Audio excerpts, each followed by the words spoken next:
Welcome to the And She Looked Up Creative Hour podcast. I'm your host, Melissa Hartfield, and I'm an artist and an entrepreneur. And yes, those two things can go together.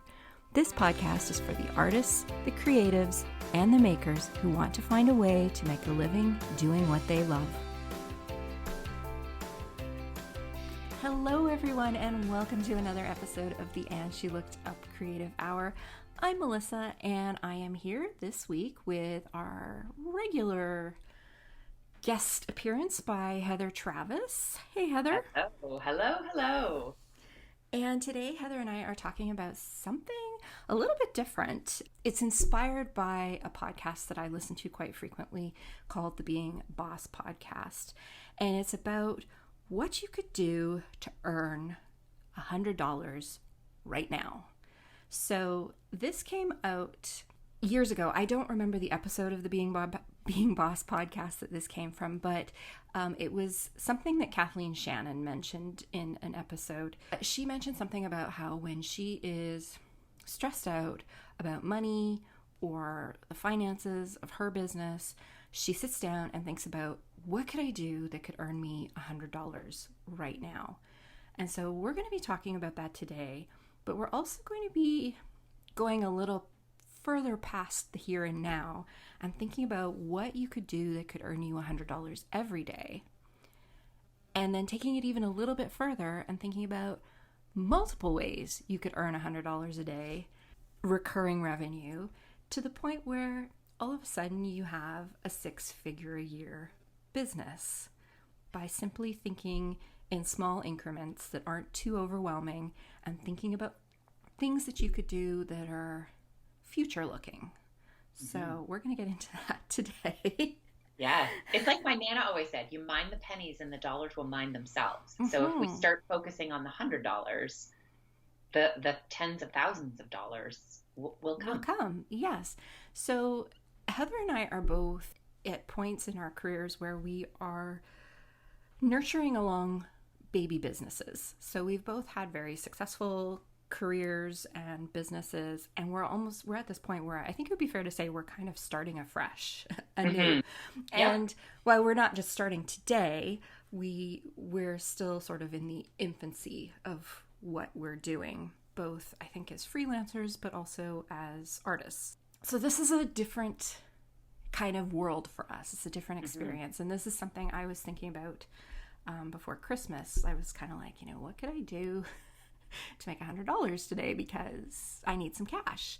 And I think when you're starting a business, everything seems to cost a lot of money and there's no money coming in because you haven't built up that customer base yet or that client base. And yet every time you turn around, you seem to be shelling out dollar bills for something. And you just need to figure out a way to make some revenue come in. And so $100 is such a great number because it's not a huge number. I mean, if you do the math and you divide 100 by 8, I think it comes out to 12 something, $12.50. So that's not even minimum wage, right? So you can make $100 in a day because we're all worth $100 a day. We're all worth a lot more than $100 a day, but it's a number that's achievable. Yes. And if you can suddenly conjure up $100, it takes a big weight off your shoulders. I mean, there's just something about that 3-digit number, I think. Oh, I made $100 today. Okay, everything's going to be okay kind of thing. I can make $100. I could do that tomorrow too. It has like that short-term psychological effect on you, I think. Oh, for sure it does. Yes. Yeah. The interesting thing about it is it's something you can totally build upon. If you were to sit down right now and make a list of all the ways you could potentially make $100 right now, it doesn't have to be in your business. It could even be selling something on eBay, right? Yeah. Yes. What would you write down? What are the things that you could come up with? I don't know. Heather, I'm going to put you on the spot. Yeah, totally. What could you do right now off the top of your head? Off the top of my head, and I'll tell you literally ways that I made a couple $100 last week alone. Was I sold a piece of furniture that I've had in my attic that hasn't been used, and I've moved from house to house to house to house to house, and I finally said F it and put it on Facebook Marketplace. $50, boom. Then I sold another thing that had been rattling around in the house that I just don't use anymore. $25, boom. So I cleaned out a bunch of things, decluttered, purged, made money. You could also, and I did it last week as an experiment in advance of this recording, was I created a bunch of little mini canvases and sold them on my website, and I made $100 in a day. And it was awesome. And I'll tell you, from a branding perspective, I don't want to deviate too much from our theme, but from a branding perspective, it was a really awesome way to connect with my community in a way that I hadn't done before.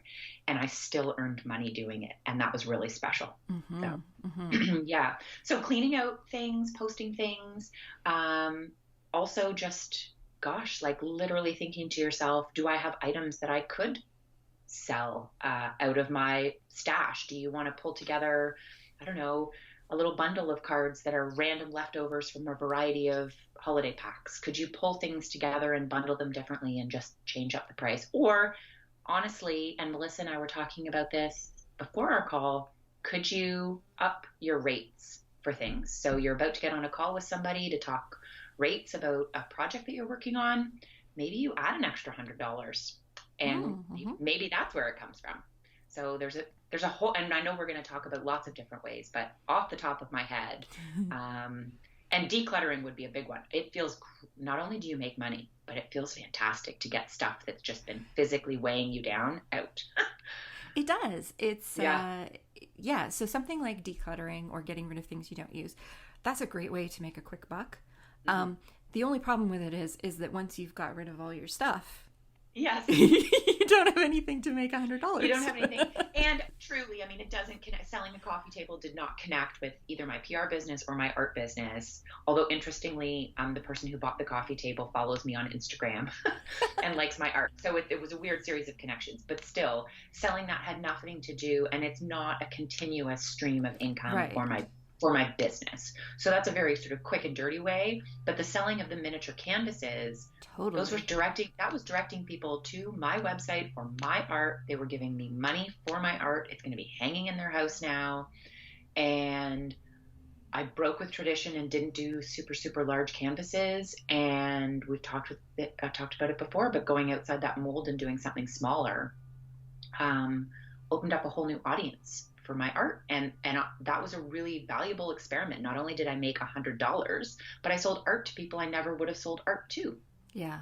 So that was an instant thing that you were able to do. But if you were thinking of the long-term recurring $100 a day, what you could do, those were all original canvases that Heather sold. So those were original paintings. That's right, isn't it? Yeah. Yeah. So they were original paintings, but they were so popular and she sold out so quickly that could be like a trial run for turning one of those into a print that she sells regularly for $10. Exactly. Yes. And I'm kicking myself for sending them all out the door before I photographed them properly. So learn from my mistakes, because I could have monetized that a lot faster and turned it into a print had I photographed them properly. But otherwise now I'm going to have to repaint another one and then photograph it. So that's a great way that you can turn an idea for making $100 right now and taking it and turning it into something that continues to make $100 regularly for you.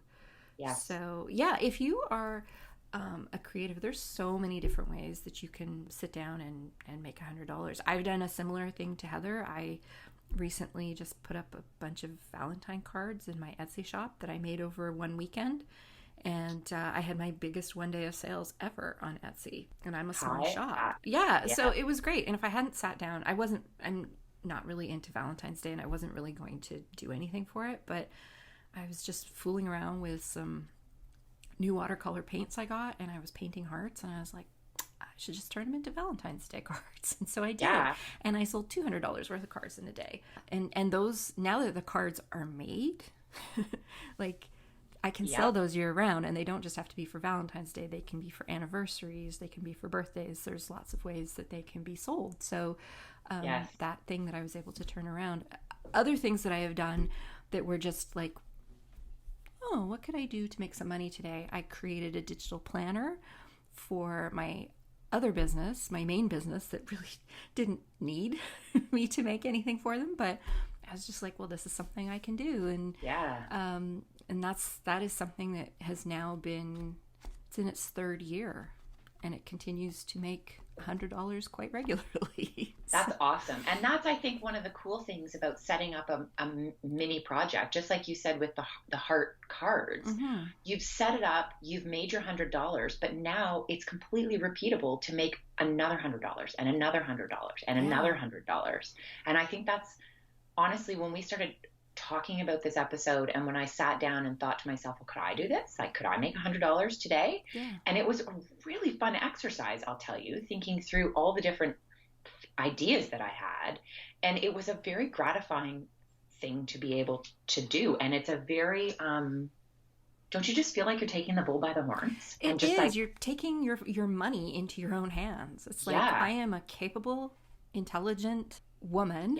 Yes. I feel like Pat from Saturday Night Live. I know. I can earn $100 today. I can earn $100 tomorrow. But the thing is, it's that immediate hit of like, wow, I made this, I put it out there, and wow, here's $100 or maybe $200 or $500. You never know, right?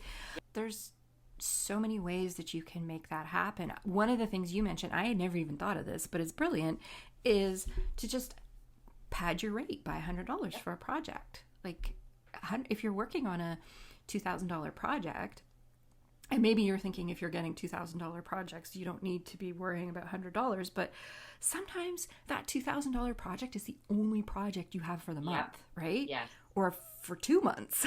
And so padding it with that extra $100, you're probably more than worth that extra $100 that you're adding on. You're probably not charging enough to begin with, because that's something we all do. So there's all kinds of platforms out there where you can go on and offer your services. So you might not be making what you would like to make, but you could probably bring in a little bit of money.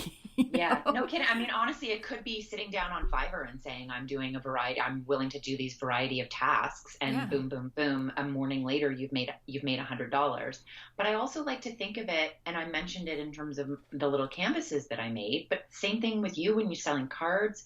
That making of that $100, that was actually another customer interaction and customer touch point. And that is huge and has way more value than that $100.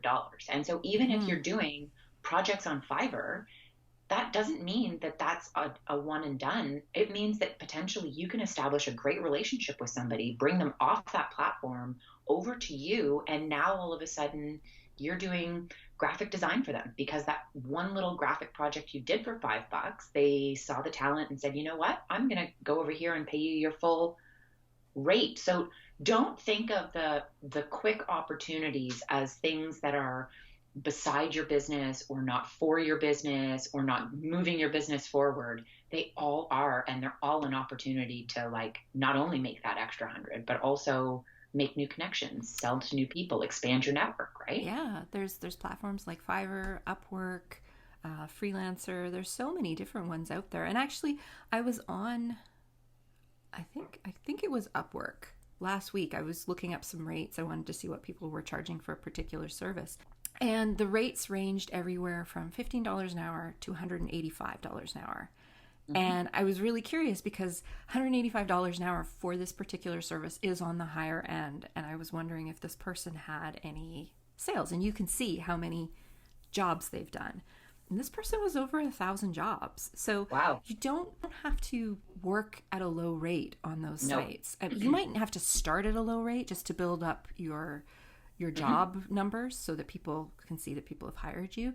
But once you get to that point where you're in demand, you can start raising that rate right back up because there are people who will pay it. And if somebody sees that this person is charging $185 an hour and they've got 1,000 jobs under them and they've got like a 4.8 star rating, people are going to be like, okay, they must be worth the dollars. People are paying for them, right? So that can really help you as well. There's so many different opportunities out there. Another thing that you could do is create templates. Let's say you're a designer like I am, and people are always asking you to design social media graphic templates, all kinds of things. but they don't want to pay you for the custom work, which is going to be more expensive. Create a set of templates and put them out there for people who want to pay less money, and just resell those templates over and over again. There's other platforms where you can do that, like Creative Market. People even have Etsy shops where they sell templates for everything from greeting cards to planner sheets to everything. Yep. Cake decorations, cake toppers. You can buy downloadable cake toppers. Like, there's so many ways that you can channel your creative skills and sell them where people will find them. Totally. And it could be, and it's funny, I'm about to say this, but it sort of veers away from what I had just said, that it all is in your business and gears towards building your business, et cetera, et cetera. But if you also just have a lot of fun making up kooky t-shirt designs, just doodling, create a Redbubble account, create a Society 6 account, and just upload those designs and make some crazy t-shirts under a different brand name. You know, it doesn't need to be Heather Travis Designs. It can be something totally different, and that could be just a fun way to make money, right? Totally. It could be Eddie's Amazing T-shirts. Right? Exactly. Oh my gosh, I've got my brand name right now. Eddie's Amazing T-shirts. I'm stealing that from you.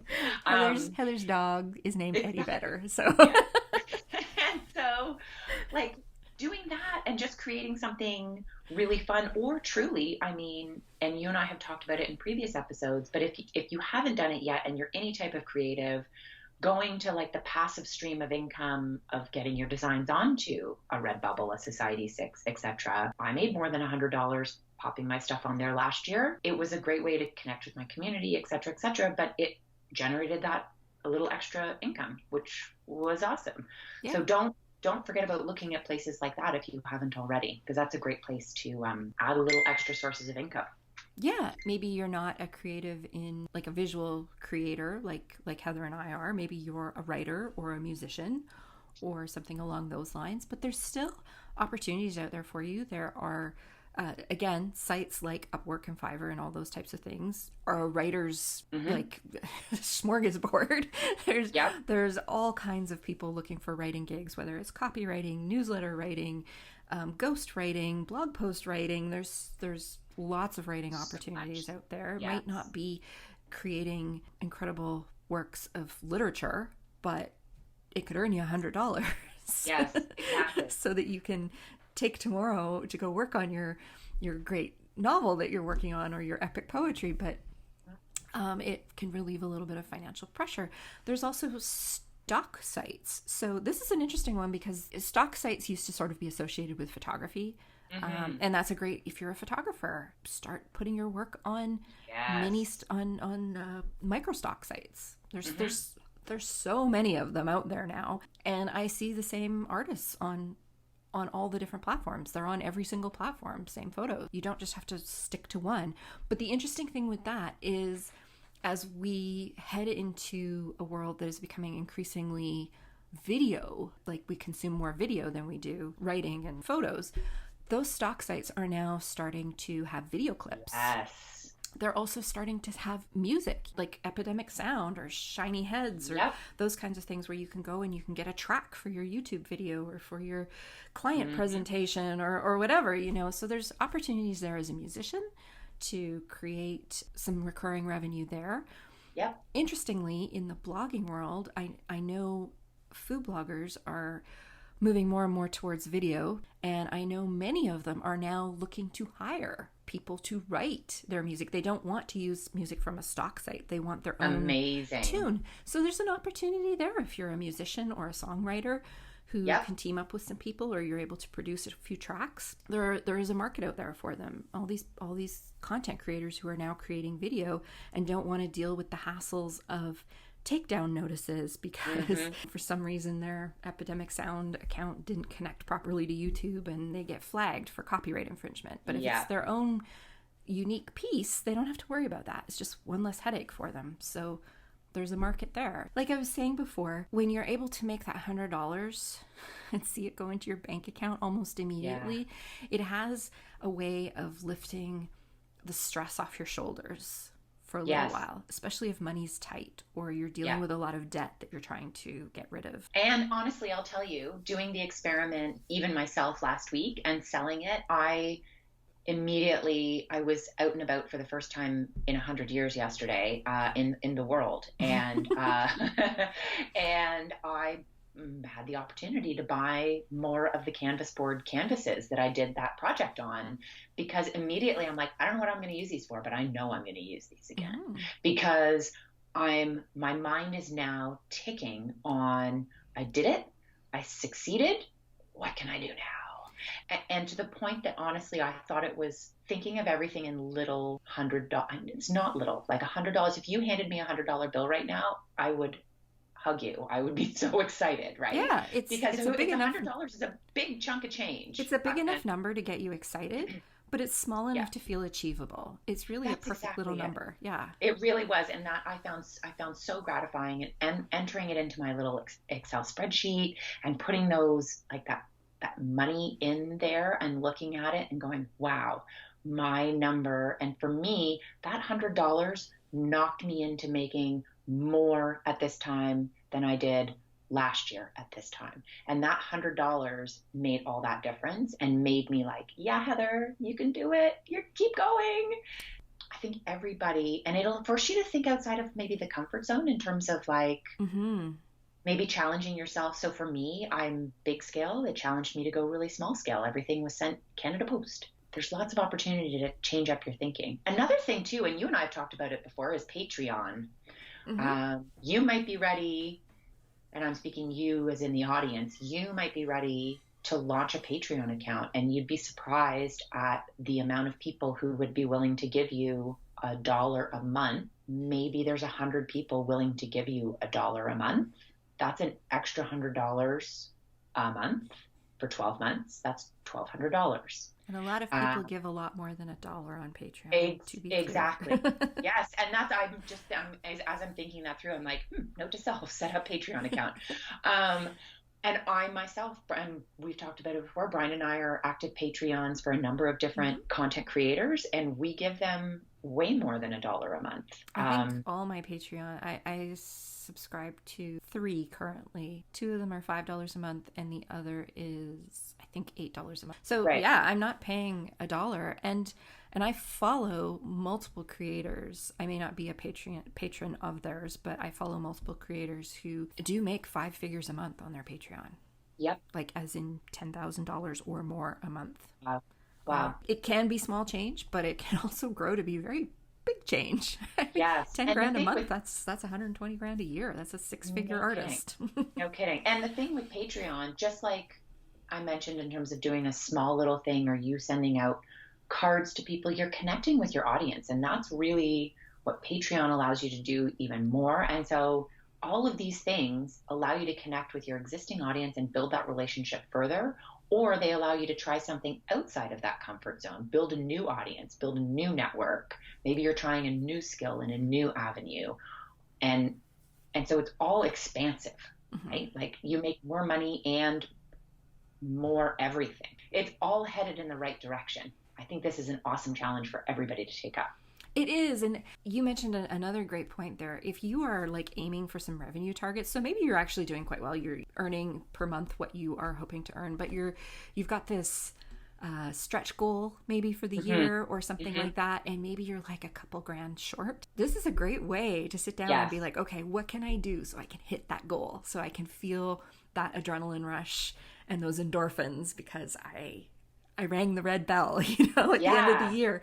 So this is a great way that you can start thinking of like, well, what could I do? What could I put out there right now? Maybe it's maybe it's a little mini course or a little ebook or a PDF or something, right? That something. You can put like out a digital download of something. Or I'm totally with you. And oh gosh, like there's just so many cool ways to think about how can you just add a little bit more. And I love that challenge, truly. I really do. And I love the ability to say that you're in control of how you want to expand your business.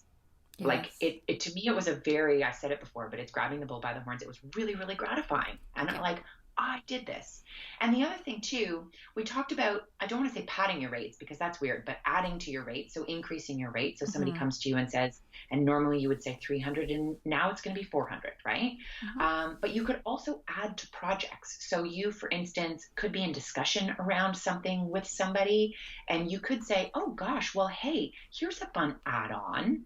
Mm-hmm. Maybe you want XYZ, and that Upselling. will Would you like add fries with that? exactly. Would you like fries with that? And that's exactly it. And so take a cue from our favorite McDrive-through partner and ask if they want fries with that. And not only do they want fries, but do they want to supersize those fries? Because that's where the money gets made. Mm-hmm. Yes, all those little extras you can add that don't really cost you anything to add them, but they bring tremendous value to the customer. And that's how Yeah, you have to think about your services. And that's exactly it's it. divorcing your rate from the value that you bring. Yes, So, because I'm and thinking, and like a great example would be your greeting cards. So I order from you 50 greeting cards and 50 envelopes, and you say to me, hey, Heather, I have this great little graphic, and it would look so cute in a sticker to seal your envelopes. mm-hmm. It would be an additional $35 on your order. Is this something would you like fries with that? Is this something you might be interested in? Yes. And I would say, well, gee, Louise, that's going to complete the whole branding circle with this beautiful card and the beautiful envelope. And yes, I need that sticker. And boom, you just sold fries with it. Yeah. And So, and like it's such a little upsell. And it could be anything. Like even for me, right now I volunteer because I'm A-type personality. Can I come into your house and hang this for you? But it could be something it that could I be an offer. additional service. Yeah. It could be an additional service, right? Instead of just coming from my A-type, I'll call it the goodness of my heart. Really, it's just being a control freak. But if I want, I could call and say I'm going to charge you for me being a control freak, which actually sounds like a great way to make money.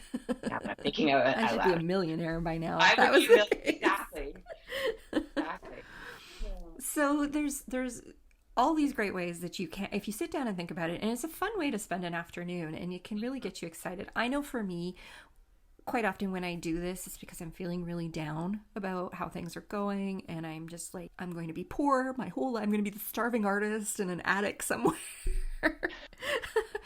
But when I sit down and I do this exercise and I actually put something out there and people buy it, it relieves that financial weight, which is Yeah. always really great. But it also makes me realize, yes, I can do this. And Yes. that's even more important. It's like, I'm not wasting my time. I can do Yeah. this. I can put stuff out there and people will like it and want to give me money for it. Yep. So and not everything that you do is going to work, but there's Oh God. so many different ways that you can try, and some Yeah. of them will work. And I think too, in terms of $100 experiment, like, so I made some canvas boards. If they didn't sell, guess what? I just paint over them and do something else. Yeah. And I can't get my time back, no, but it was time spent creating in my studio. So was that wasted time? Absolutely not. No big deal, right? Like, Yeah. And and again, like you ask somebody if they want stickers with their order and they say no. Oh, okay. Like, whatever. You didn't make 5 million stickers hoping they would say yes. You just asked them, right? no. So this weekend I made Converse high top sneaker stickers Oh, I love in them. 4 different colors, and I put them out there. And these were a sticker I had wanted to make for eons because I had had the drawing for years, and I'm a Chucks girl. I own more pairs than I'm going to admit to on this podcast. So they're like very iconic to me. They're part of who I am, and I've wanted to make a sticker for them forever. And I thought, you know what, people love Chucks. I'm gonna put the stickers out there. I got tons of feedback. These are so cute. I love them. Oh, these make me think of my first pair of Converse sneakers. I didn't sell a single one. I was just about to ask you, have you sold any Not yet? a single one. But that's okay because Yeah. I know I will. Like, they Yes. just get added into my sticker Yep. inventory. I don't have hundreds of them. I have 10 of each. I can make an Yep. additional 10 at any time because I make my own stickers, and they will sell. It's fine. Yep. And I will tell you, all of that positive feedback told you you're headed in the right direction. Yes, that's that gets into a whole thing about growing your community and getting more eyes on Yeah. your stuff. You can Yeah. only go to your community so many times. You know, a huge chunk of my community bought Valentine's cards for me 2 weeks ago. Right. To expect them to shell out again 2 weeks later is very optimistic. But they will eventually down the road when they want a card for something, and they'll add a sticker on to their order. And I've had that happen many times where somebody said, "Oh, that's really cute," but maybe they don't want to place a $4 sticker order on their credit card, so they wait until they need 3 or 4 greeting cards, and then instead of adding 1 sticker, they add 3 stickers because they're making a bigger purchase. So it's all good.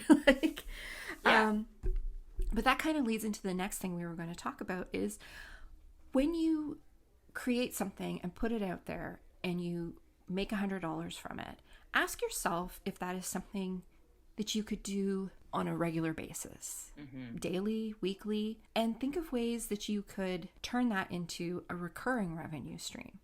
So Heather mentioned her 5 canvases that she made and sold on the weekend. They were original canvases, so technically no, she couldn't recreate, like she couldn't creating 5 canvases every day would be a lot of work, I'm assuming, right? Yes. But she could, the next time she paints one, scan it or photograph it and turn it into a print. And that print is something that she can sell whenever somebody wants it. Yes. Somebody wants to buy it, she prints it off and it's sold. And so that one day of work that earned her $100 is something that she can turn into potentially a recurring sale, maybe not every day, but pretty regularly. Down the road. So, and there's so many other ways you can do this. That little 5-page recipe ebook that you created in the hopes that people would give you $5 for it. You don't just take it down when you hit the $100 mark. You just keep it up there. More people will buy it. It's $5. People won't even think twice about giving you $5 for a recipe book. That's an interesting thing that you can start to think about is like, well, I made $100 from this today. How can I make $100 from it tomorrow and the day after? Because if you can turn that into recurring revenue and you sell $100 worth a day, by the end of the month, you've got $3,000, right? Yep. So think about different revenue streams that you can turn into longer term revenue. And then when you get one that's going and chugging along nicely, ask yourself, what else can I make for $100 today? Yeah. And how can I turn that into a recurring revenue stream? And all you need is 3 revenue streams of $100 a day each. And all of a sudden you have $9,000 a day, or a month. And that's a 6-figure a year business. Oh my God. We could do it, Melissa. We can do it. It's the reverse engineering of that. Yes. It's like, okay, earning $9,000 a month, that sounds like a lot of money. Like, how am I going to do that? Okay, well, if I broke that down into 3 different revenue streams, that's $3,000 a month per revenue stream. What do I need to sell of each of those a day in order to hit that? I need to sell $100 a day of each of these. Okay, and you're not going to sell $100 a day of everything, right? But some days you might sell 200, some days you might sell 0, some days, and some days you might sell thousands. You don't know, right? But the idea being that if you set yourself up to have these recurring revenue streams, and I am big on multiple revenue streams. I do not believe you should have one revenue stream. That's putting all your eggs in one basket. Yeah. That never works out. No. Might work out very briefly, but long term it doesn't work out unless you're very good at evolving that single revenue stream constantly. Yeah, I just find that's too singular too, especially for most creatives. Like, I know. Don't we all do so many different things? Like when people say, "Gosh, you're so creative. You wear so many different hats." I'm like, "Well, yeah, of course I wear lots of different hats because I like all the different colors, right?" Like, I can't just have a purple hat. I can't just have a purple hat. Good Lord, no. And in fact, I need an entire unicorn suit, like some days, because that's the way I feel. This is why I own so many pairs of Converse sneakers. I can't just have one color. God, no. Exactly. You can't just have one color of sneakers. And yes, exactly. And to diversify, and I think too, challenging yourself to think outside of that general stream, perhaps you're going to find something that is not only really gratifying, but also maybe it takes over as the primary. Mm-hmm. Like you just never know, right? That's a really good point. You never know where that $100 you made yesterday is going to take you down the road. And there's so many different ways. And I made a list here of some of the different ways that you can take that $100, like some different $100 ideas that you can come up with that could be turned into recurring revenue streams. And I think all of these are things that are very accessible to creatives. So I'm really tried to focus in on things that I thought creative people or makers or artists could do. And the first one I have, this is from my blogging world experience, but I feel like this is something that other creatives outside the food blogging or blogging in general world could do. And that is ad revenue on your website. If you have a blog on your website, you can monetize that. That is highly passive income. Okay? It's based purely on how much traffic you have.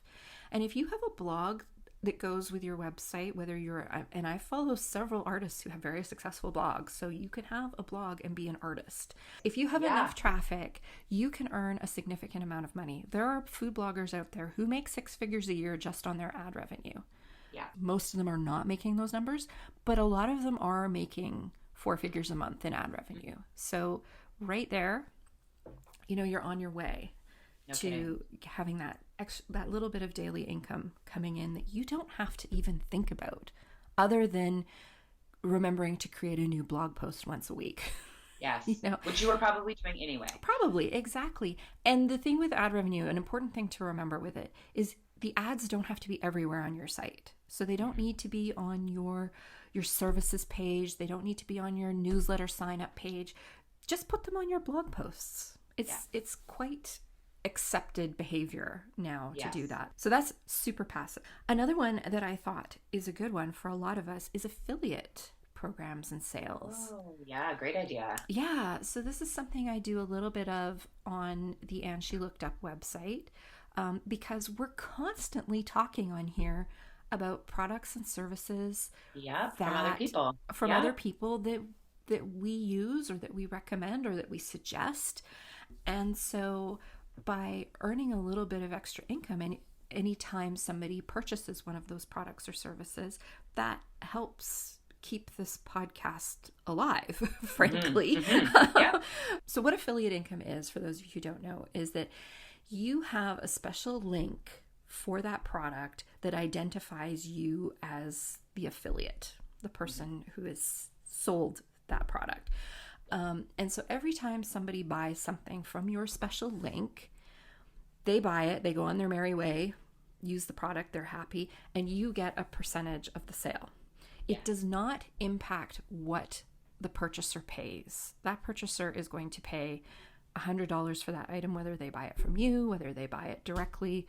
It doesn't make a difference. So don't feel like you're adding to the person's bill by being an affiliate. You're not. They're going to pay that amount. I am not explaining this well. And so it's no extra fee for anybody else. Yes. And so this is where, in terms of an affiliate, if you are looking to buy something and you feel like somebody has an affiliate link, I would take the time before you hit purchase to reach out to that person and say, hey, Melissa, I feel like you had an affiliate for this, whatever, because that $2, $3, $5 that we make off of that affiliate, every time somebody does that there's a happy dance that happens in the background, and it means a lot. And that $2 adds up to $100 for us. It makes a big difference. So using affiliate links matters for the people who receive it, not for the people who are making the purchase. Amazon is the most common affiliate program out there, but there are loads of other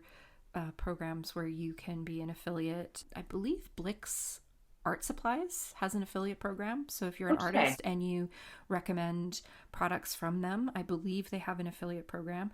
There are a lot of art supplies on Amazon now. It is much better than it used to be. So I often, on my art blog, which I don't talk about very much, but on there I have an article on how I learned to use Copic markers, and I have an affiliate link on Amazon for affiliate markers and for Copic markers. If somebody buys a Copic marker set, that's like a $200 to $300 purchase, and I get, I think, 4% of that. Brilliant. So that can be quite sizable. And I'm not promoting something, like I'm promoting something I use every single day. Like I'm not sending people off to buy something that's crap. I'm sending them off to buy something that I use to make my living. So a lot of services also provide affiliate links. So the email newsletter provider that I use, I'm an affiliate for them, for Flowdesk. Yeah, start looking. There's great places where you can look to find affiliate programs like Share a Sale and Commission Junction, I think. And there's many of them out there. Yep. And there's lots of them. Yeah. And so places like Share a Sale and Commission Junction are like affiliate marketplaces. So if you get an account with them, you can go in and you can search for, and there's thousands of them. And speaking of affiliates offering an affiliate program for one of those products you created to make $100 in a day is another way to increase your reach for that product. So that planner that I mentioned that I made for my other business, we have an affiliate program for that. If people are an affiliate and somebody buys from their affiliate link, they get 35% of the sale, which is a very normal amount for a digital product. So I get the benefit of having people with a different niche and a different reach out there selling my product for me and making sales for me that I wouldn't be able to make on my own. That's awesome. Yeah, so that's a great, if you've created, maybe a little video course or a little ebook on watercolor techniques, reach out to other creators in your field and say, like, I've made this. Would you be interested in promoting it to your audience? I have an affiliate program. Here's what you'll get for every sale. It's a great passive income on a product that you've already created.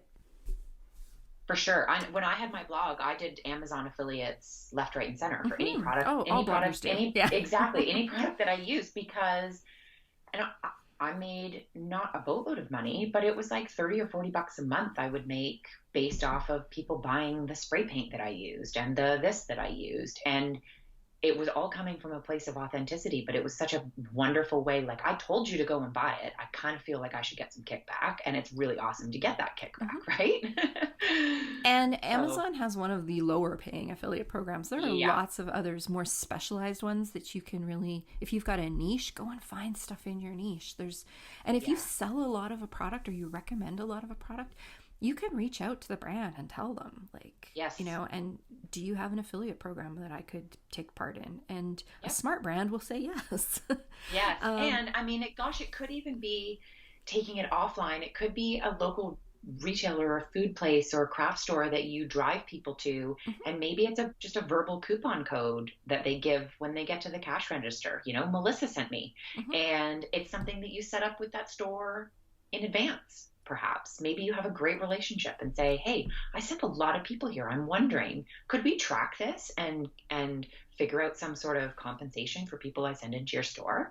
And like, there's lots and lots of ways to, and again, here's Heather and Melissa talking about research and relationships again, but it goes down to your relationship building and building that network and doing a little bit more digging. And I know that's a little bit of activity to get that $100, but once you set it up, it just keeps coming. And you can work your affiliate links as little or as much as you want to. And a great resource, I will post it in the show notes, is Pat Flynn. He has all kinds of resources on affiliate income. He has many podcast episodes on it. I believe he might have an ebook or a program or something, but he really he's an expert on affiliate revenue and looking for revenue in other sources and approaching companies to see if you can become an affiliate, that type of thing. And awesome. One of the great things about Pat is because he has such a big audience, and it's only been recently that he started creating programs that his audience can pay for. So he had this audience who was like looking to give him money because he gives them so much value for free. And so he has people who are like, do you have an affiliate link for this? I'd love to purchase through you so that you get a little bit of the commission, kind of thing. Wow. Yeah. And if you do it in the right way, in an organic kind of way, it's not icky. I mean, no. I am somebody who hates selling, and I don't feel icky about affiliate links. So. No, especially with if you, gosh, it's just like influencers back in the day. Like, if you're talking about, our family only uses this cleaning product, and the next week you only use another competing product, but if somebody consistently says, and I'll be the first, like Rust-Oleum spray paint is my jam. Like I use other Hmm. spray paints, but I love Rust-Oleum. And if anybody asks me for my advice, I tell them Rust-Oleum. I'm not paid by Rust-Oleum. I've paid for all of my cans of Rust-Oleum, but I love their spray paint. And when people come to me and ask for recommendations, I don't hesitate to shout the products that I love from the treetops. And if there was a way for me to make money off of just shouting from the treetops, I would. But those are the products that people usually, especially artists and creatives, they're linking to the products that they have themselves in their studio, in their home, in their pencil case, in the toolbox. Like, I think the sort of shady, I'm going to link to 17 different paintbrushes and call them all my favorite. Yeah, that's a bit weird. I mean, it's a bit weird, and I don't think you're going to find it. I really think those people are few and far between. Like, they're really, if somebody has that much time to be shady as an artist, they're clearly not spending enough time doing their art. Really. Yeah, I mean, right? I think as artists, we tend to be very loyal to our tools, but at the same time, we do like to experiment with new stuff. Like, I have tried many alcohol-based markers, and some of them I really like. Some of them, they're terrible. Yeah. But, you know, Copics are my bread and butter. That's what I use when I know I need to create something that matters. Yeah. But you know what? I'm also quite open to trying new stuff and things, talking about it and saying, I use this. So, you know, it's a very fluid way to make money. And while we're on this topic, if you're a photographer, ask yourself, how many times do people say to you, what lens do you use? Where can I buy a reflector? I mean, photographers are constantly getting asked about their gear, and you can make a lot of money from using affiliate links to recommend your products. So create a post on your photography website, a blog. Like, these are the products that I use. This is the lens I shoot with. This is the reflector that I use. This is the camera bag that I use, you know? And because you're probably getting asked that stuff all the time. So A, now you have a place to send them. Yeah, here's a list of everything that I use. And B, you'll make a little money from it. And because photography gear tends to have a higher price point, you're going to make a higher commission on it.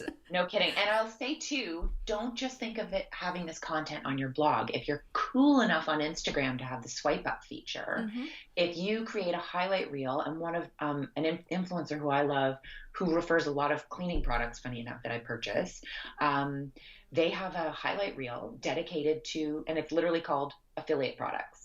And every single story in the highlight reel is a picture of the product with a description on why they love it and a swipe up that automatically is the affiliate link taking me to the place to buy the thing. It's perfect. You do have to be careful with that. Some affiliate programs are fine with you doing that. Amazon has a ton of restrictions. Like, you cannot put an Amazon affiliate link in your newsletter, for instance.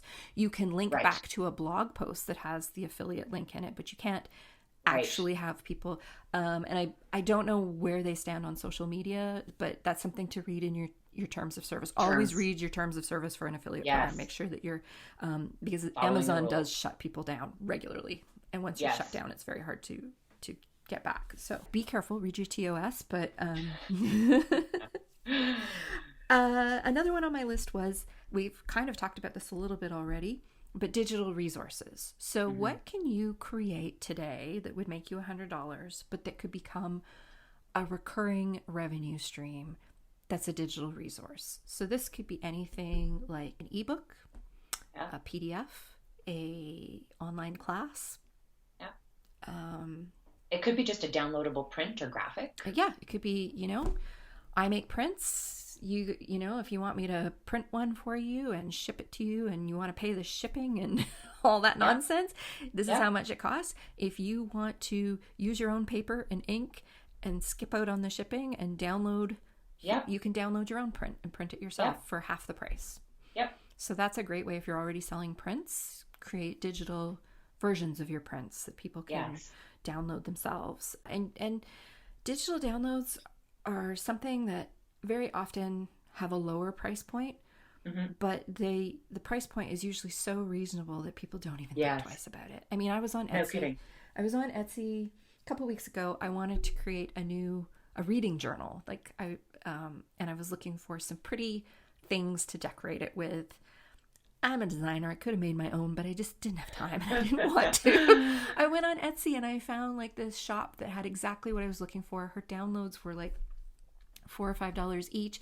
I bought Perfect. 5 of them. I spent $20 and Perfect. super cute. I printed them myself and away I went. And because they are so reasonable, you don't just buy one. I'm going to Yeah. buy 5 of them. Well, and honestly, it's the iTunes 99-cent model, right? Like, why stop at one song when I can have a whole playlist? That's right. You weren't And going to spend $13 for that whole album by that artist, but all of a yeah, sudden you've bought 20 songs at 99 cents.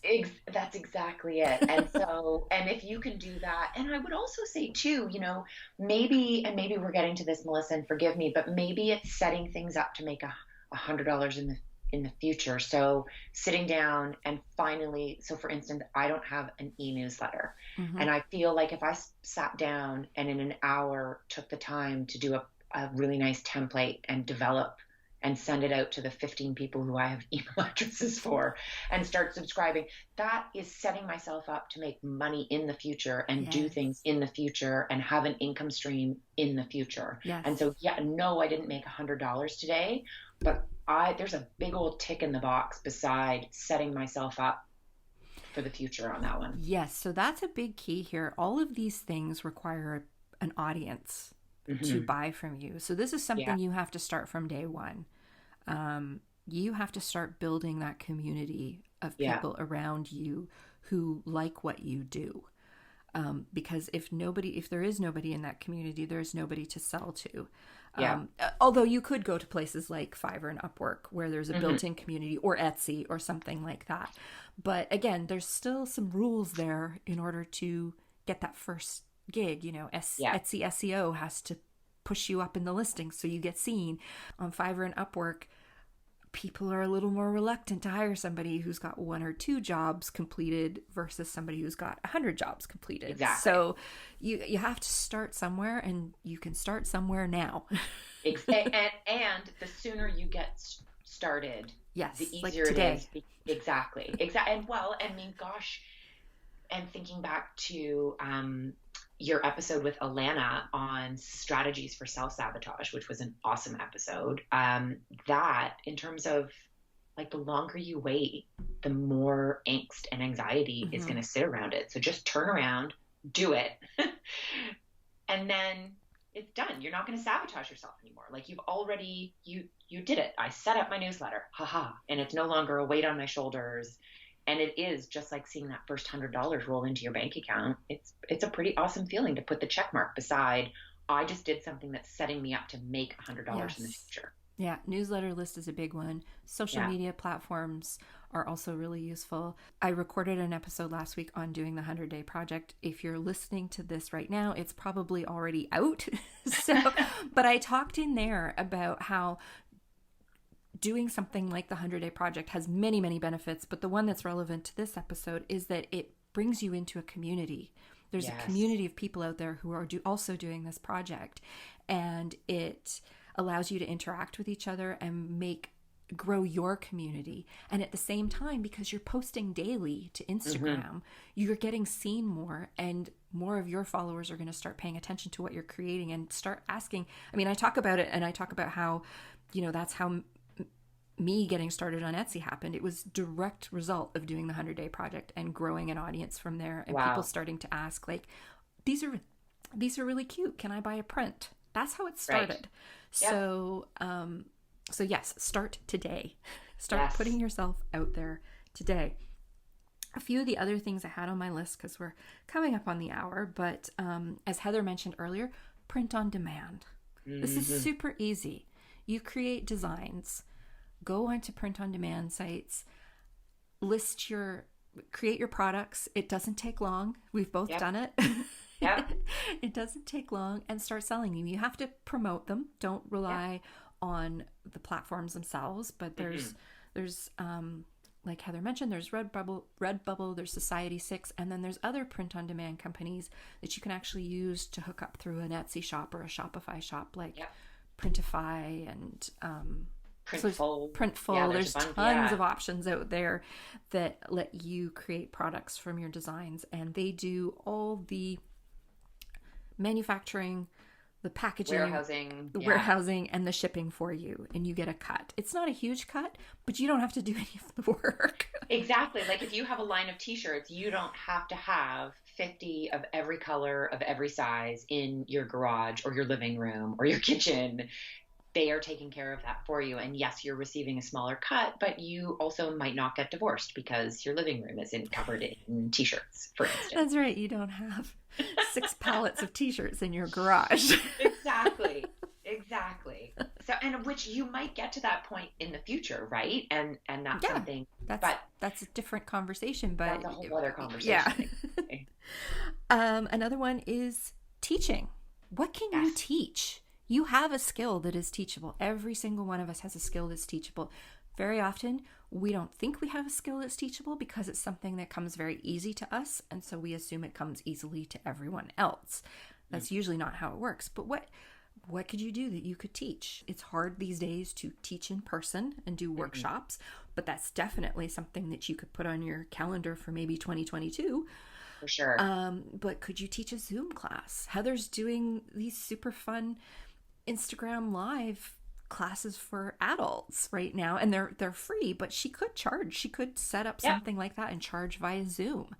And that's the setting things up for the future. So I'm giving something to my community for free because it feels good to do it. It builds that relationship and engagement, but it also sets it up that people now say, gosh, if she's going to charge for this, I would pay. Yeah. And So the and class, that's setting it up for the future, right? yeah, the class you offer right now is very unstructured. It's more Yeah. about having fun, but you could turn that into something that's a little more structured that focuses on developing one or two specific skills and turn that into a paid class easily. Yep. The last one on my list is, and I think this is such an underrated and underestimated one, is bringing people together. Yes. Collaborate.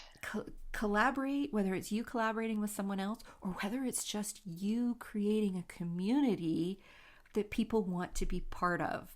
Yes. So, and this is something I did in my previous business with a lot of success. It could be through retreats, it could be through workshops, it could be through conferences, it could be through a membership website, it could be through Patreon.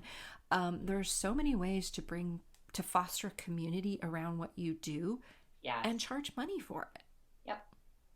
But I'll tell you, and a good example for that, and I'm just thinking, funny enough, because I just got an email from her about taxes, but we work with an awesome group out of Toronto, and they focus exclusively on sole propers. So people who are just like you and me, Melissa, or my husband, that we're solo entrepreneurs. So we have our own business. We don't have other people around us. It's all us. But one of the things that they have when you sign up for a course, so a download, and I'm just thinking if you signed up for an art class or something with a creative, one of the things that I love most about that is that I'm in a private Facebook group with all people who have also downloaded that document, paid for that course, what have you.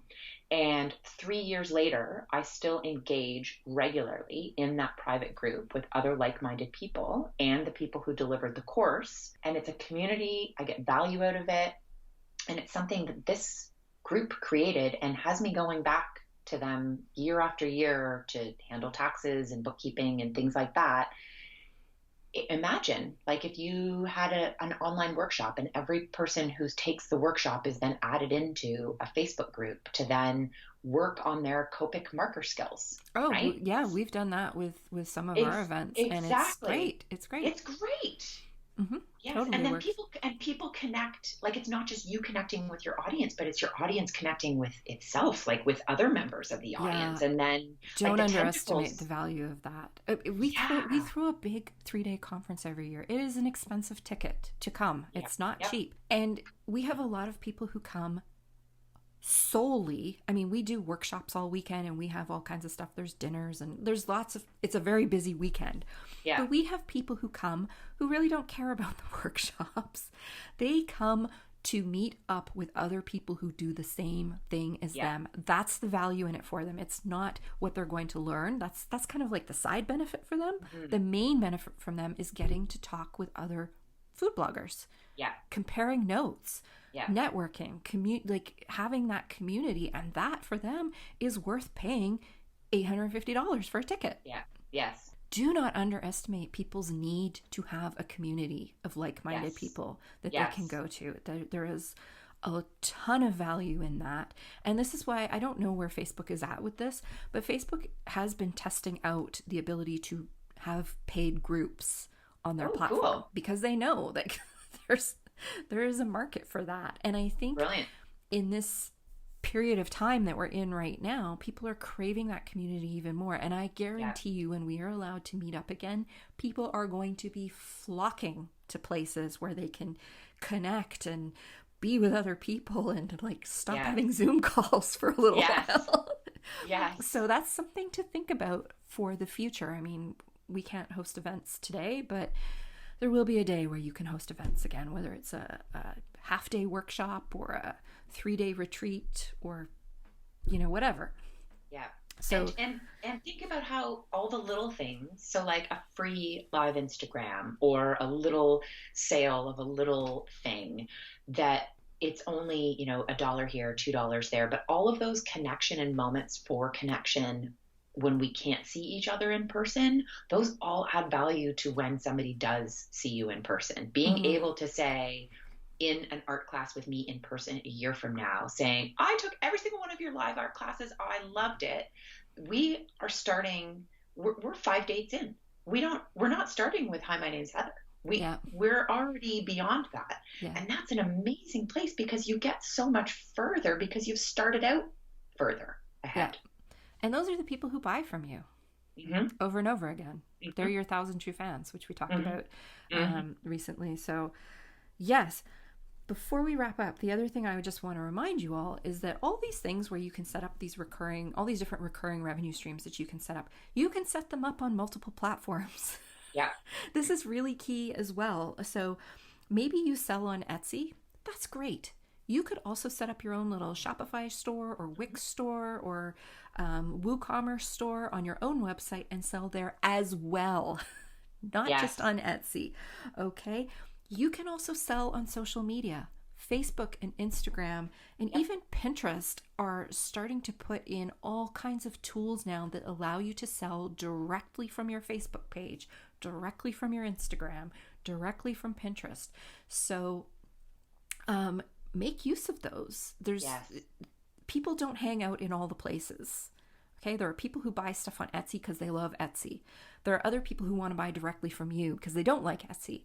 And there are people who are on Instagram who never go on Etsy, right? Yes. So think about the different places that you can sell. And also think about the platforms you can sell that are not public facing. So could you sell wholesale to a bricks and mortar store that's near you? Could you take those canvases that Heather made for her $100 that she was going to try and make that day and that she did make.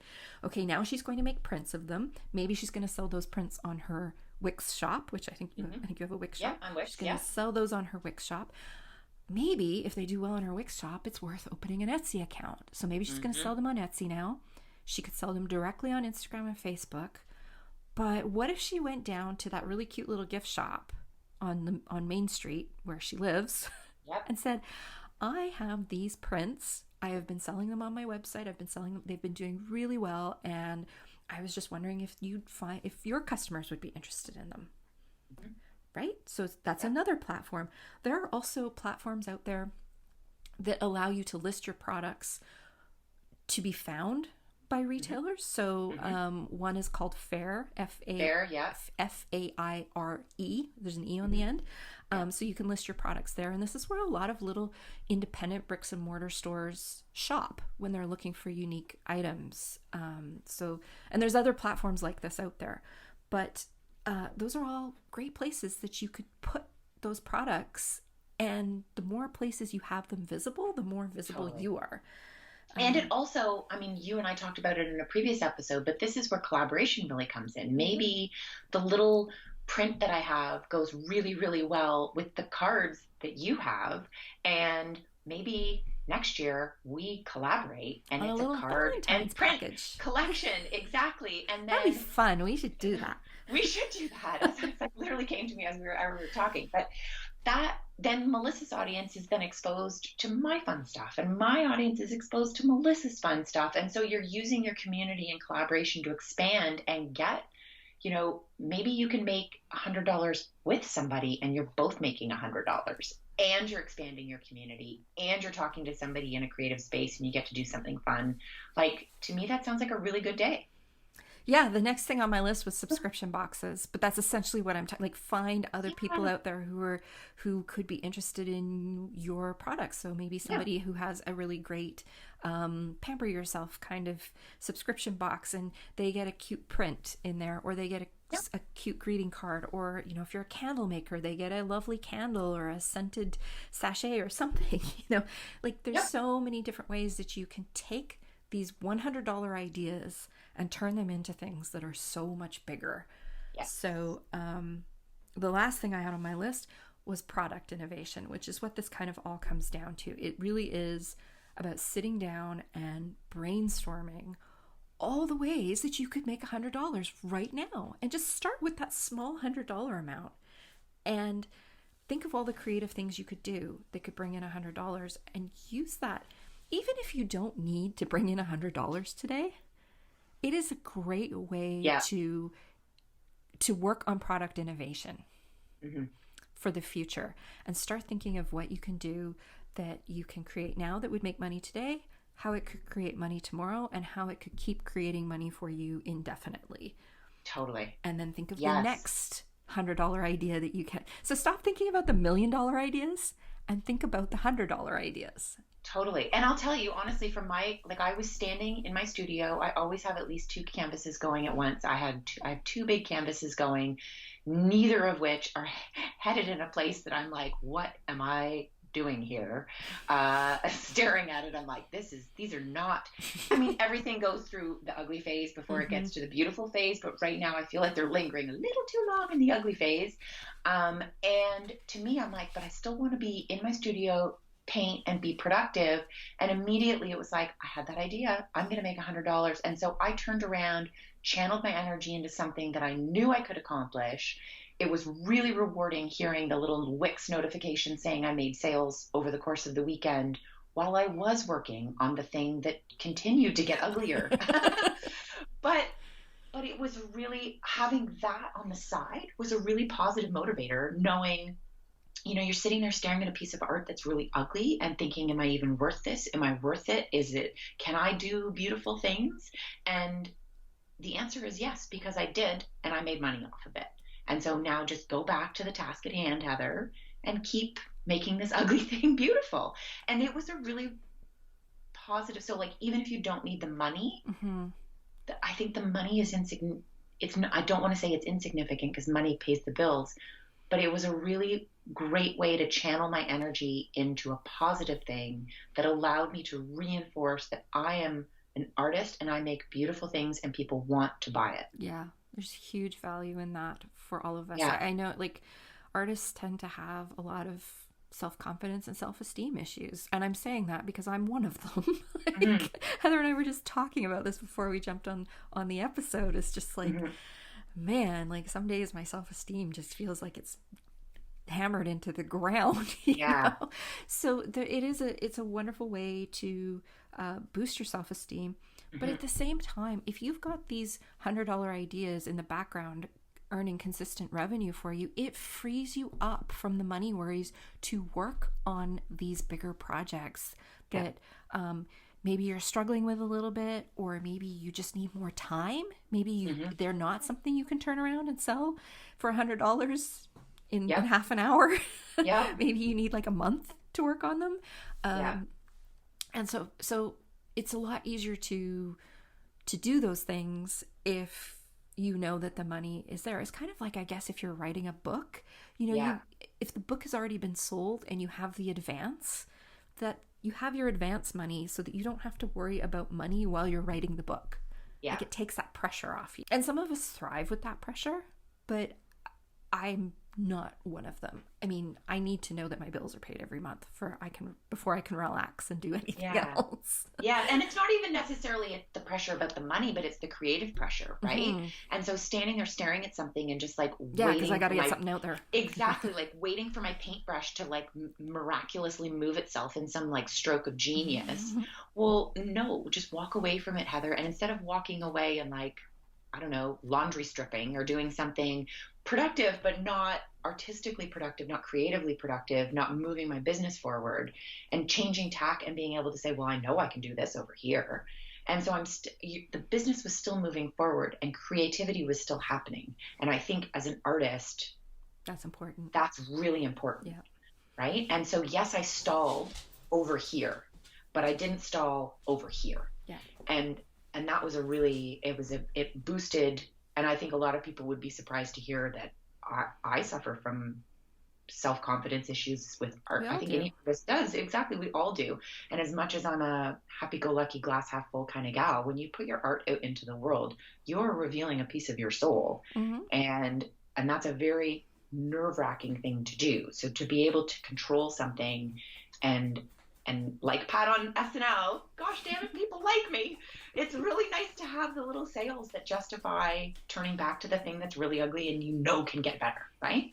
Yes, absolutely. Yeah. We wanted to come on. I think this is a different way of looking at it. And I know when I first heard Kathleen mention it on the Being Boss podcast, and she has mentioned it multiple times, that just really struck a chord with me. And it really made me think about how I do things differently. And it also just reminded me that I do have value and that I can produce things that people want, and I can make $100 today if I really want to. And I mean, if, like I said, if you work that out, that's $12.50 an hour. That's not even minimum wage. Like if you went out and got a job at McDonald's or at the gas station, if you want fries with that, literally. Exactly. You'd be making more if it was full time. Yeah. But it's a great number psychologically. I think that's why I like it so much. It just really, it's achievable, yes. But it's also not small beans. It's like, well, why would I do that for $20? That's not even going to buy me this. But $100, I can go buy my groceries for the week for $100. Totally. I can pay my cell phone bill with $100. Exactly. So that's a tangible amount that, it's half my car insurance. It's a decent amount of money that makes a difference. So, I really encourage you to sit down and start thinking about different ways that you could earn $100 today and how you could leverage that into earning $100 regularly from that item, and then work your way up from there to the point where you have multiple streams and multiple platforms, and revenue is just coming in all over the place. Yes, it's just raining money. Raining money. Start small and it will come. Yes. Yeah. All right, everyone. Well, thank you, Heather, for being here as always. Look forward to seeing you next month. And thank you to all of you for listening this week. This was a fun episode for me. I really enjoyed it. So we will see you all next week. Thanks, everyone. Thank you so much for joining us for the And She Looked Up Creative Hour. If you're looking for links or resources mentioned in this episode, you can find detailed show notes on our website at andshелookedup.com. While you're there, be sure to sign up for our newsletter for more business tips, profiles of inspiring Canadian creative women, and so much more. If you enjoyed this episode, please be sure to subscribe to the show via your podcast app of choice so you never miss an episode. We always love to hear from you, so we'd love it if you'd leave us a review through iTunes or Apple Podcasts. Drop us a note via our website at andshелookedup.com or come say hi on Instagram at andshелookedup. Thanks for listening, and we'll see you next week.